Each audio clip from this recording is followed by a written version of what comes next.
Ó, esse canal é ótimo, chat. Ótimo. Eu gosto muito desse canal. É Tempero Drag. Entendeu? Rita Von Hunt. Esse canal é do caralho. E aqui tem um vídeo de racismo reverso. Se vocês quiserem ver, a gente pode ver. Mas o conteúdo que vocês forem consumir, eu pelo menos estou assim agora. Porque olha só, na descrição ela bota a montagem e o livro da onde ela tirou, referência bibliográfica. É muito da hora. Artigos, olha só, artigos e texto. Aí você vai lá, se você tiver mais curiosidade, você vai e lê sobre. Isso não quer dizer que a pessoa, às vezes, é 100% no que fala, mas se vocês começarem a ver mais conteúdo assim, a gente pode ver esse filme, porque. Esse filme não, esse vídeo. Porque esses dias eu fiquei realmente assustado com isso. E é uma coisa que eu aprendi na escola, há muitos anos atrás, inclusive. Um professor de história teve esse debate e tentou passar isso para os alunos. Tentou, né? Porque pelo jeito a maioria, né? Vamos ver esse vídeo aqui para ver se as pessoas ainda vão discordar ou não, beleza? A gente vai entrar num debate agora. É um debate muito sério e naquele dia eu fiquei bem preocupado, bem preocupado. É da hora esse vídeo, chat. Eu pensei que a gente não fosse chegar nesse fundo de poço de ter que fazer um vídeo explicando por que que não existe brancofobia, heterofobia, magrofobia, mas pelo jeito vamos ter que fazer. Bom, como você já deve ter visto em algum local desta tela, o tema do vídeo de hoje é racismo reverso. Uma coisa, hein? Qualquer tipo de homofobia aí no chat vai ser permaban, hein? Então pensa duas vezes antes de querer brincar. O conteúdo dela é foda. BBB e outras ficções. Vem comigo porque eu tô assim com bastante paciência para gravar hoje. Tô fazendo esse vídeo porque no Big Brother Brasil a Lumena falou da Carla Dias, que ela era sem melanina e tinha olhos de boneco assassino. Então a gente teve dois, será que posso chamar de seres humanos? Vou chamar de representantes do liberalismo no Brasil.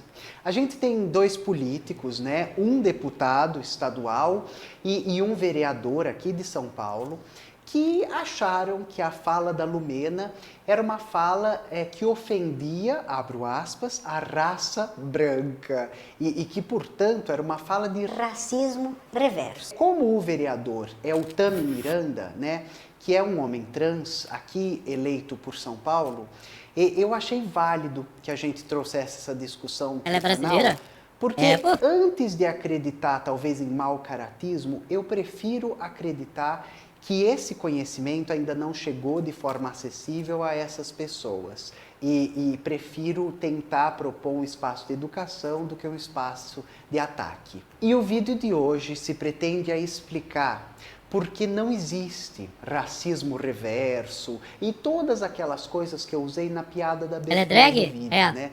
Por que que não existe magrofobia?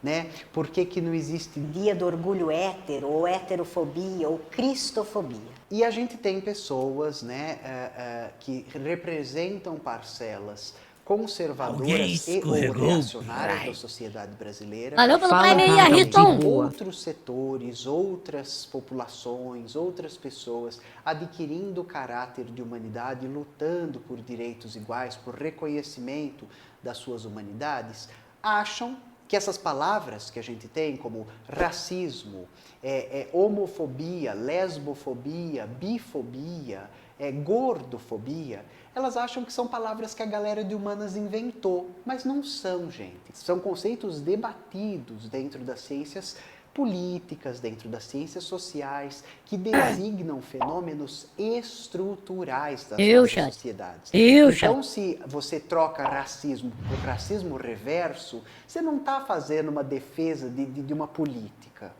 Quando você troca gordofobia por magrofobia, você não está falando sobre uma coisa que existe na realidade, né? Quando você acha que é só juntar Cristo com fobia, para defender a sua comunidade, o que você está fazendo é mais ou menos impossível. E eu vou tentar. Alguém escorregou. Muita paciência, gente, porque eu realmente. Salve Jeff, 6 meses Muita já, obrigado paciência. pela companhia. Valeu pelo Prime aí, menor. educação, com Penote. muita paciência, eu vou tentar defender aqui o que realmente acredito no projeto de educação, com muita Paciência. Olha o taco. paciência, eu vou tentar defender aqui o porquê que essas coisas não existem. E como vocês sabem, né, que eu não faço vídeo sem referência bibliográfica, eu vou indicar alguns pesquisadores, intelectuais, pessoas de renome, que vocês podem, vai estar tudo listado aqui embaixo, que vocês podem ler e se amparar para fazer esses debates vocês mesmos. Então, eu estou produzindo esse conteúdo apoiada nos seguintes intelectuais, vão aparecer aqui do meu ladinho, tá? O Érico Andrade, que é professor de filosofia da UFPE, que produziu um Viu? Professor de filosofia da FPE. Não é um tuiteiro de cuequinha branca frente de fusquinha. Cara, é professor. vídeo para o coletivo Nós no Instagram chamado Racismo Estrutural. O Silvio de Almeida, né, um dos mais importantes teóricos do direito no Brasil, Silvio de Almeida, teórico de direito do Brasil. E não um Instagram que tira opinião do cu, tá, chat? Então aprendam a ver esse tipo de conteúdo, onde tem essas referências, sacou? E se você ficar curioso, o mais legal às vezes, chat, não é você absorver a informação, e sim procurar a fonte da informação. Às vezes isso é legal pra caramba e vocês estão perdendo isso, entendeu? Procurar a fonte da informação. É sério isso, gente. A gente precisa aprender a fazer isso, chat. Tá ligado? que tem um livro chamado Racismo Estrutural. Também estou deixando Esses dias eu tava lendo e vendo bastante vídeo sobre racismo estrutural. Por isso que eu bati o pé naquilo. Eu bati o pé naquilo daquele dia do racismo reverso. E boa parte do chat ficou teimando comigo. um vídeo dele na Boitempo aqui. Um texto jornalístico Não é referência de esquerda, cara. Eu acho que. Gente, pelo amor de Deus. Lá vem política no meio. Até a própria política, você tem que saber, cara. Aprender uma coisa e aprender a outra. Mano, é isso. Bote dúvida nas coisas. Seja o cara do porquê. Por quê? Por quê? Por quê? Por quê? E você não deve perguntar o porquê pros outros, você deve perguntar o porquê pra você. Pra você correr atrás da resposta. Entendeu? da professora Lia Weiner Schuckmann, né, que também é a autora deste aqui, Entre o Encardido, o Branco e o Branquíssimo, Branquitude, Hierarquia e Poder na cidade de São Paulo. Estou deixando também o PDF e o link para vocês lerem, de um jornalista norte-americano que na década de 50 escreveu o artigo Quando surgiu o preconceito contra negros? O nome dele é George Breitman, né? E ele vai explicar desde a Grécia Antiga o que a gente pode entender como preconceito contra pessoas negras. E por último, a indicação desse livro, O Espetáculo das Raças, da Lilian Schwartz. Bom, moçada, então agora amparados nas referências teóricas, Eu preciso que vocês entendam. que racismo estrutural é um termo que designa o racismo, que é um sistema de dominação, segregação, punição social, amparado no conceito de raça. Né? E estrutural, porque diferente do que advogam os liberais, a Margaret Thatcher, de novo, né? Ela tem, a gente só vai no mesmo cabelelelo, viu? Porque de resto somos opostas. Ela tem uma frase muito famosa quando ela era a primeira-ministra do Reino Unido, de que não existe sociedade. Né? Tudo que existe é a soma de indivíduos e famílias. Né? E a gente sabe que isso é uma mentira. A gente sabe que isso é uma mentira porque essa ideia ela não se sustenta quando a gente olha para a história. Né? O que acontece quando o Império Romano cai e surge o feudalismo?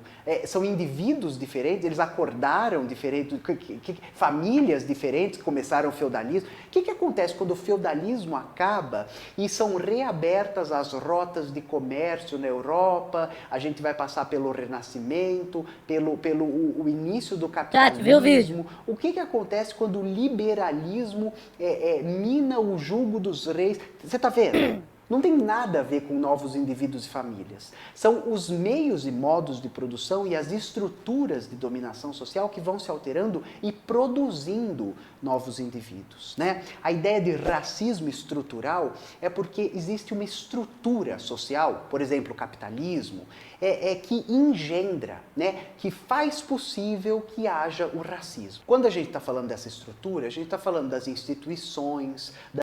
Presta atenção nessa parte, chat. Hiper interessante para você entender e pra gente chegar na conclusão que não existe racismo reverso. Presta atenção nessa parte. Das estruturas de domínio, das estruturas de controle social. Então, o judiciário, o legislativo, o executivo, eles têm maioria negra? Eles pensam políticas para a negritude? E aí é importante que a gente entenda, quando a gente está falando de racismo estrutural, é porque apoiado na história de um país, a gente vê que houve segregação, que as pessoas não eram tratadas como seres humanos. Nos Estados Unidos, por exemplo, durante o período de segregação racial, pós a abolição da escravidão, a gente tem leis que proíbem casamento interracial. A gente Amor, aqui tá no esquema. Tá ali. Osudo. Tá no maior país ali. tem leis que segregam partes da cidade, leis que não possibilitam a contratação, leis que vão deixar lugares sem escola, pessoas sem acesso à universidade. E essas leis são o que organiza a estrutura de uma sociedade. E essa sociedade está se organizando de forma racista, separando por raça. Aqui no Brasil, eu falei um pouco disso num vídeo, Racismo, Coisa de Branco, sobre como a gente teve uma série de políticas higienistas que se pretendia, durante o século XIX, a embranquecer a população no Brasil. E para falar de racismo estrutural, eu vou aqui citar algumas leis. Então, 1837, a gente tem a Lei número 1, de 4 de janeiro. Olha essa lei. Olha essa lei. Vê se vocês, É vê uma se vocês concordam com essa lei hoje. lei que proíbe pessoas negras, as equiparando, né, com pessoas com moléstias contagiosas, de estudar. Tá me entendendo? Como não existe racismo reverso, porque nunca existiu uma lei no Brasil que proibisse gente branca de ir à escola. Em 1850, a gente tem a Lei 601, de 18 de setembro, que é uma lei que prescreve que pessoas negras não podem ser proprietárias de terra.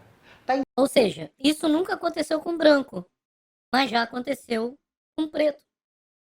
Entendeu? Então tem toda uma estrutura, chat. Por isso que não existe racismo reverso. Porque a gente sempre teve um lugar de privilégio em relação a isso. Entendeu? Isso é difícil de entender, chat.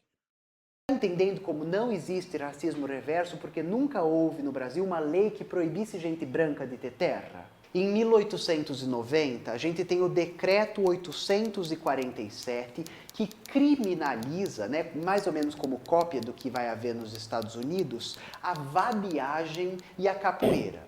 Então, depois que a população negra... A capoeira hoje, que é um patrimônio nosso, foi proibido na época, mano. Tu não podia dançar capoeira não, brother. Lutar capoeira, não podia fazer nas paradas não. liberta, né? Que tipo de liberdade é essa? Porque quando há necessidade, não há liberdade. Liberdade para morrer de fome, liberdade para ser preso, açoitado e morto, né? Lei do ventre livre. Ah, agora o bebê que nasce é livre. Tá, mas o bebê que nasce vai ficar com a mãe que é escrava. Logo o bebê vai ser escravizado também, vai viver a realidade da escravidão. Esse decreto, ele torna crime vadiar. Andar por aí sem casa e emprego. Mas a população acabou de ser liberta, eles não têm casa nem emprego. Para onde eles vão? Para a penitenciária.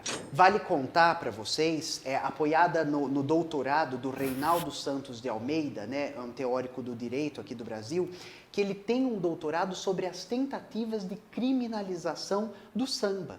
né? No final do século XIX, o que a gente vai ter é pessoas negras com calo no dedo, pessoas negras portando instrumento musical, pessoas negras andando pela cidade em grupo, pessoas negras numa roda. São presas. Você está me entendendo o que eu estou falando e por que não existe brancofobia? Por que não existe racismo reverso? Porque a nossa sociedade não se organizou com estruturas que tratavam diferente brancos de negros. A gente tem uma Ouviu, gente? Deu pra entender? coisa chamada débito histórico, dívida histórica. O país se constrói em cima de sangue, suor e lágrima de gente negra, de gente indígena. E agora, não adianta você falar, não, mas já passou. Nada passa, né? A gente tem uma herança maldita dessa época. Quando a gente está falando sobre discriminação e fobia religiosa, né, vai aparecer aqui na tela a notícia da mãe que perdeu a guarda da filha porque a filha foi iniciada no candomblé. Né? Ninguém perde a guarda do filho porque o filho foi batizado na igreja católica. Né? Então, você está vendo o que eu estou dizendo como filho, porque o filho é filha, porque Mano, é muito... a filha foi Desculpa, tá rindo disso, gente. iniciada no candomblé. Né? Ninguém perde a guarda do filho porque o filho foi batizado na igreja Olha o filho sendo batizado. católica. Né? Então, você está vendo o que eu estou dizendo como racismo estrutural? Por ser estrutural, ele passa a ser estruturante de subjetividades. E quem decreta a perda dessa guarda está contaminado de uma visão racista. Né? De que a religião candomblé não é religião, né? É alguma coisa dessa gente escabrosa, dessa gente preta, dessa gente má. O antropólogo e professor da USP, Wagner Gonçalves da Silva, autor do livro Exu, o Guardião da Casa e do Futuro, vai nos mostrar como é esse processo de criminalização e de tratamento diferenciado das religiões de matriz africana no Brasil. Em 1968, você não me entendeu errado, faz 4 anos que já teve o golpe militar no Brasil. 68, eu estava na França, maio de 68, bebia muito, era amiga de todo, enfim. Mas me volta para o presente, Rochelle, obrigada. 1968, a gente tem uma lei brasileira de cota para indígena. Cara, essa parte é muito pra vocês, pra explodir a mente de vocês. E eu garanto pra vocês que vocês não sabem disso. Alguém escorregou pra... Olha só. Tamo junto, Jefim. Lei brasileira. Lei brasileira de cota. Vocês conhecem essa lei brasileira de cota? Vocês conhecem? Conhece? Conhece mesmo? Escuta só. De cota. Cota para indígena? Cota para pessoa? Não. Cota nas faculdades rurais e urbanas de cursos como veterinária, né? Para gente branca. Quantos por cento de cota? 80%. Cota pra branco. Sim. Chat. E você vem me falar que a gente não tá num lugar de privilégio? Isso nesse século agora, no século XX. Você tá entendendo? Então, Tami Miranda, oi, tudo bem? Eu conheço a mãe, ela é um amor. Né? Eu duvido que você seja um mau caráter. Quer dizer, não posso duvidar de nada. Mas eu prefiro acreditar que você não é mau caráter. Que você apenas não teve acesso a esses dados. E que você possa entender que não existe racismo reverso. Não, século Porque o XXI depois de racismo é 2000. um sistema de dominação social baseado em Século raça. XX antes de 2000. Branco nunca foi dominado no planeta. Os brancos destruíram tudo. A população europeia saiu fincando bandeirola nos lugares falando É meu. Escraviza essa população, Faz uma filosofia que justifique isso. cria um sistema de leis que permita que eu venda essas pessoas para fazer lucro. E esse pedaço de terra não é delas, é meu. Foram os brancos Todas. que fizeram isso. Não existe racismo reverso porque nunca existiu no planeta um sistema de segregação, apartheid, genocídio da população branca, a não ser a população judia. Né? Por exemplo, durante a Alemanha nazista, que não era lida como branca, era lida como judeu. Né? E se um judeu falasse mal de um alemão, não era racismo. Agora, um judeu que fosse apontado como judeu, que tivesse sua religião apontada, seus costumes, etc., ele podia acabar num campo de concentração e ser morto. Tá me entendendo a diferença? Que não existe racismo reverso? E aí eu vou ler um pedaço para vocês do texto da Lia Weiner Schuckmann, quando ela diz o seguinte: O que há, o que pode haver é preconceito e discriminação, né? Eles estão ligados a relações entre indivíduos. Racismo não. Racismo se refere a uma estrutura de dominação social. Ou então quando ela diz o seguinte: em geral, para que haja racismo contra um grupo, é preciso que haja uma história de longa duração de dominação de um grupo contra o outro, baseado na ideia de superioridade racial. E parte da produção desse vídeo Isso a gente falou naquele dia. Só que a galera cagou. é porque me causa um grande espanto, me causa um grande abismamento ver que o Tami, que é um homem trans, está reproduzindo esse discurso que no final das contas é contra ele mesmo, né? Até ontem na história, 2019, a Organização Mundial da Saúde pensava pessoas trans como pessoas com distúrbios psíquicos. Era um problema de disforia, era um problema daquela pessoa, ela é doente, ela precisa de a identidade. O jeito do Tami Miranda estar no mundo era um sistema de dominação. Por isso não existe heterofobia. O que existe é transfobia. Uma população sendo criminalizada, transformada em doença, transformada em transtorno psíquico, que é segregada, violentada e assassinada. A gente não vê isso acontecer com heterossexual porque é heterossexual. A gente vê isso acontecer com pessoas trans porque são trans. Então, o que a gente precisa entender, o que eu estou tentando mostrar nesse vídeo, que eu estou deixando referências para vocês lerem, se instrumentalizarem, se educarem, é a ideia de que a gente não está falando de uma relação somente subjetiva. Que a gente não está falando de uma relação entre indivíduos. A gente está falando sobre a forma com a qual sociedades são erguidas e mantidas. A gente está falando sobre uma estrutura social. Entender que existe a estrutura é uma forma de entender como a gente pode mudar a coisa, né? Essa coisa só muda quando estruturalmente o país mudar. Por que a gente precisa de sistema de cotas? Por que a gente precisa de iniciativas que levem pessoas para a escola, para a universidade, para melhores empregos? Para que essas pessoas elas consigam mudar as suas vidas, para que esse grupo deixe de ser minorizado, violentado, para que a estrutura que opera seja desmontada. Então é isso. Eu espero que esse vídeo ajude. Eu pensei, de verdade, eu não sabia que a gente precisaria fazer um vídeo para fazer essa discussão. Nem eu precisaria mostrar o seu vídeo pra chegar a essa conclusão. Mas o caminhar das coisas nos mostra é porque estão me perturbando com essa merda até hoje, chat. Puta que pariu. que a gente ainda precisa lutar para que seja acessível esse debate e para que as pessoas possam entender que não basta você trocar uma palavra para achar que você está falando sobre alguma coisa. Essas palavras elas não nascem ao acaso. Elas são fruto de uma análise minuciosa, criteriosa e cuidadosa da realidade, de uma análise científica. Elas têm método. Elas são feitas por pessoas que dedicam suas vidas a essas pesquisas. E eu espero verdadeiramente que você que está assistindo se debruce sobre as referências e possa educar outras pessoas, né? Para que a gente leve esse conteúdo o mais longe possível e não precise mais fazer esse tipo de debate. A nossa função é educar, mas a nossa função também é apontar os absurdos e ajudar as pessoas a verem as estruturas que regem e organizam suas vidas. Ó, chat. Matei 2 coelhos com a cajadada só. Esse tipo de conteúdo que nem a gente vê no canal Tempero Greg, eles têm referências, tá? Referências. Onde é que eu quero chegar? O que eu fiz ontem começou com uma brincadeira, mas tá virando uma parada muito séria, ao meu ver. Porque as pessoas realmente não pesquisam porra nenhuma. Tiram aquilo ali do cu, tiram o título do beiço e a opinião daquela ali é bom e foda-se. Eu tô sendo cancelado aí, mané. Doidado aí, ó. Agora, por causa dessa merda. Porque ninguém procura porra nenhuma. Ninguém procura desgraça nenhuma. Entendeu? Esse canal é muito bom. É um canal que eu consumo. E, pô, todo vídeo dela tem uma referência bibliográfica foda.